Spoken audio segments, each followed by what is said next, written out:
Assalamualaikum warahmatullahi wabarakatuh. Perkenalkan, nama saya Muhammad Lukmanul Hakim dengan NIM 230605110078. Pada video kali ini saya akan menginformasikan tentang atau mempresentasikan tentang audit dan redesign paradigma interaksi pada aplikasi digital modern.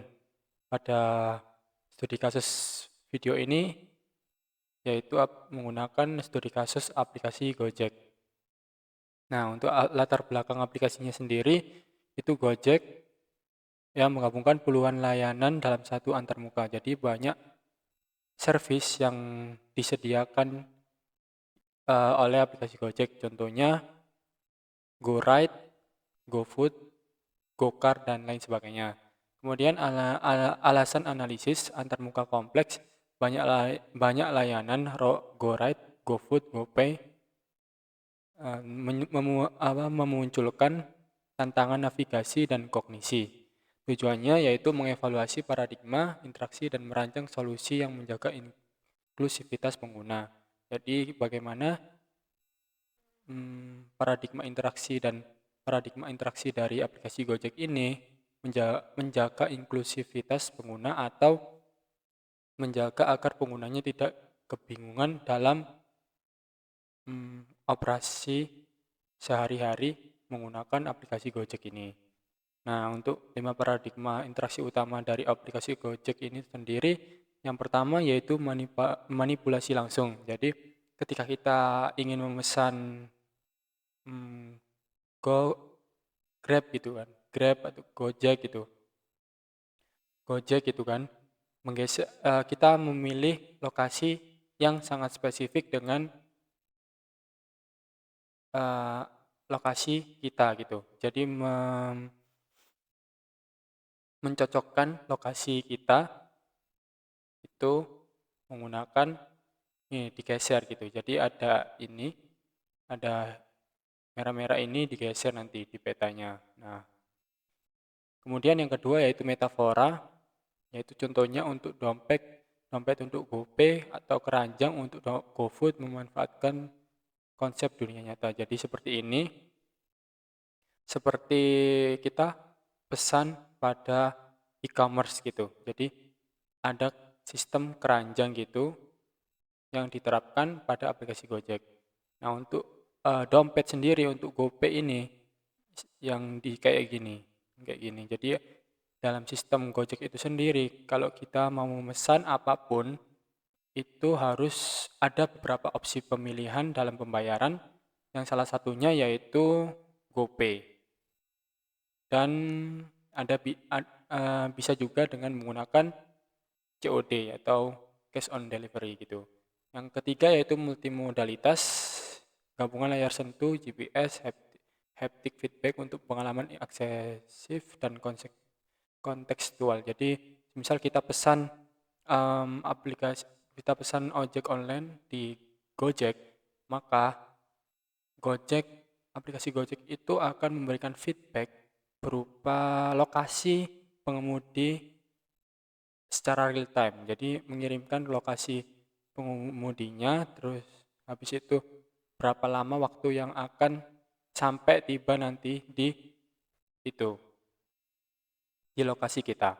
Kemudian yang ketiga ada sistem berbasis agen. Ini sistem rekomendasi, jadi makanan apa aja, contohnya makanan apa aja yang biasanya kita pesan di aplikasi Gojek ini yang nantinya akan dibuat rekomendasi menu. Jadi ini tergantung kita pesan apa gitu ya. Riwayat-riwayat pemesanan kita nanti datanya akan di training, kemudian menentukan apa makanan yang direkomendasikan dan cocok untuk kita pada waktu tertentu gitu. Kemudian hypermedia ini terkait dengan banner promo ini.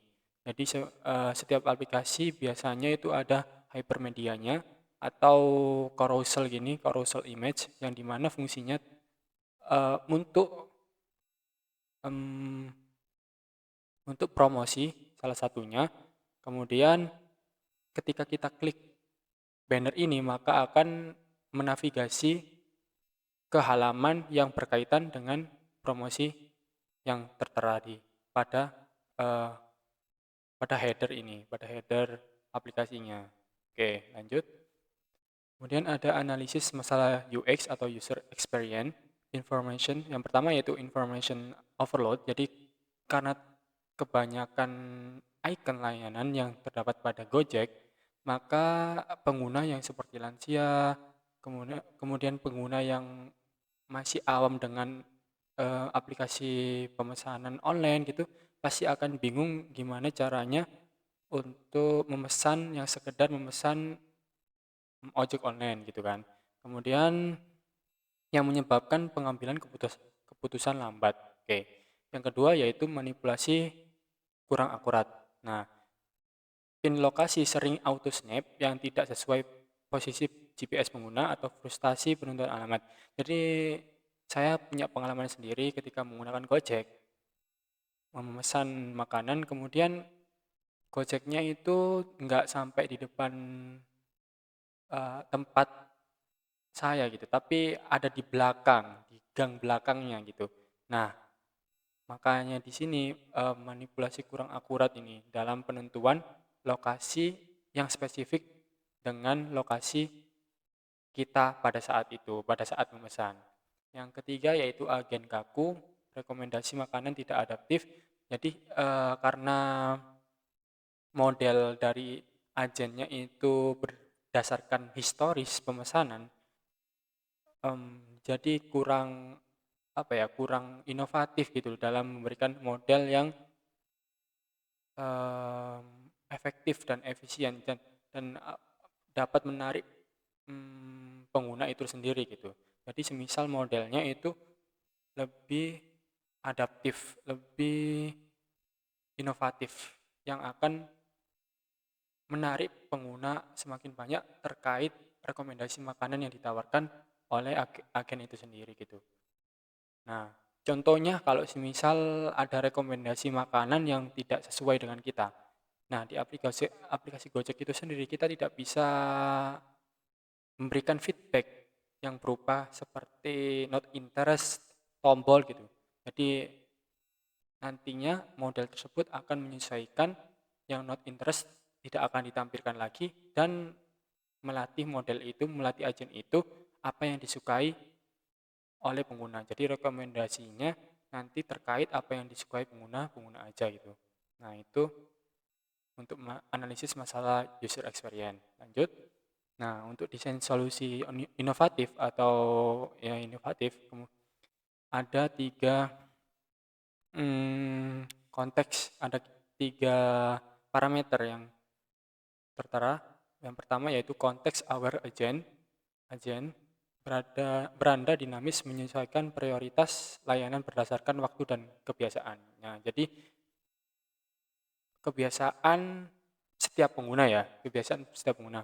Semisal setiap penggunanya itu, setiap pengguna, semisal saya nih, paginya sering memesan GoRide untuk berangkat kerja gitu, atau berangkat kuliah.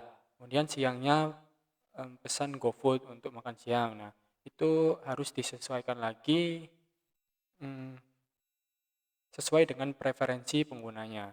Nah, untuk yang kedua itu haptic feedback akurat. Jadi getaran halus saat pin peta dikunci pada lokasi valid. Jadi kita kan menyalakan GPS ya kan.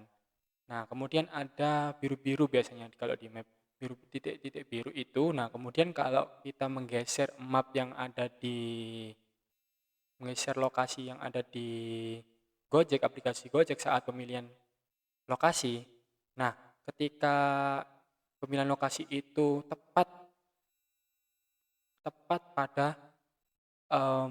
titik warna biru, maka dia akan memberikan feedback atau memberikan output berupa getaran halus. Getaran halus saat pin di peta dikunci. Nah, itu pengertian dari haptic feedback akurat. Oke. Kemudian yang ketiga yaitu agent tuning. Nah, fitur long press untuk menyembunyikan atau menandai rekomendasi tidak relevan, memperbaiki personalisasi. Nah, ini yang saya sebutkan tadi bahwasanya kalau seperti kita melihat video-video pendek yang ada di Reels, ada di YouTube Short, ada di TikTok. Nah, kita kan bisa memilih untuk tidak not interest atau tidak menarik untuk saya. Nah, itu akan disesuaikan lagi algoritmanya sesuai dengan personalisasi penggunanya gitu. Oke, solusi detail. Nah, ini untuk solusi detailnya drag pin yang berhubungan dengan peta tadi, kemudian atau auto validate. Yang ketiga yaitu confirm one tap. Nah, kombinasi validasi otomatis dan epic confirmation mengurangi kesalahan penempatan lokasi sekaligus mempertahankan kontrol pengguna. Jadi untuk keefektifan dari pemesanan menggunakan pemesanan online itu sendiri gitu. Oke, ini solusi detail agen kontekstual. Nah, ini konteks engine-nya ada time of day, location, past behavior, calendar, user preference. Nah, ini konteks engine-nya. Jadi menyesuaikan dengan berapa 5 parameter ya. Parameter time of day ini. Nah, ini kemudian ada time awareness, menyesuaikan saran berdasarkan jam dan pola rutinitas. Kemudian yang kedua ada location signals, prioritaskan layanan yang relevan sesuai posisi pengguna saat ini. Kemudian yang ketiga adalah preference control, pengguna dapat menyumbangkan atau mentune rekomendasi untuk personalisasi transparan. Oke, nah ini untuk prototipenya. Nah, untuk yang tadi pengguna-pengguna lansia, pengguna awam, pengguna-pengguna lansia itu menurut saya desainnya harusnya disimpelkan aja. Jadi seperti ini. Jadi kayak biar tidak banyak icon yang ditampilkan pada halaman utama. Jadi simplicity design gitu. Jadi keefektifan dan keefisienan dalam menjalankan aplikasi itu sendiri. Nah, untuk yang kedua ini terkait dengan masalah lokasi yang kurang akurat. Nah, ini ditambahkan getaran halus saat kita menggeser lokasi ke lokasi, menggeser peta ini ke lokasi kita. Jadi ada getaran halus itu. Nah, yang ketiga itu yang saya sebutkan tadi, ada fitur untuk sembunyikan rekomendasi ini. Nah, diberitahu alasannya kenapa gitu. Bisa gitu juga. Nah, itu untuk prototipe dari atau wireframe untuk desain itu sendiri, untuk desain solusi tadi dari permasalahan yang sudah kita sebutkan tadi ada 3 ya. Oke.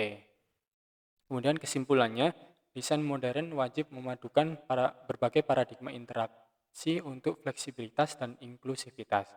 Nah, masa depannya ini antarmuka proaktif dan kontekstual. Jadi yang tadinya aplikasi itu kebanyakan kita itu menginputkan suatu atau berinteraksi dengan aplikasinya. Nah, nanti itu aplikasi di masa depan akan menggunakan hanya menggunakan suara, kemudian meminta kepada aplikasinya dan automated service gitu. Jadi layanan yang dilayani oleh AI itu sendiri. Jadi pesan aplikasi bilang pesankan saya burger gitu, langsung aplikasi akan memproses dengan sendirinya dengan syarat-syarat yang sudah dibuat gitu, dengan syarat-syarat yang ada gitu. Misal harus ada saldonya cukup dan lokasinya juga harus benar gitu, harus dikonfirmasi lagi oleh penggunanya itu. Nah, itu masa depannya gitu. Dari reaktif ke adaptif. Konteks awareness. Oke. Kemudian yang 3 itu interaksi tak kasat mata meningkat.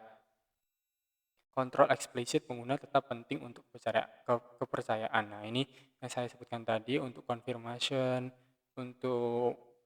apakah ingin memang pesan online gitu harus dikonfirmasi lebih lanjut atau menggunakan faktor authentication gitu, mungkin bisa gitu ya. Nah, itu saja yang bisa saya sampaikan dari video kali ini. Apabila ada salah pengertian apa yang saya jelaskan, saya mohon maaf. Wabillahi taufik wal hidayah. Wassalamualaikum warahmatullahi wabarakatuh.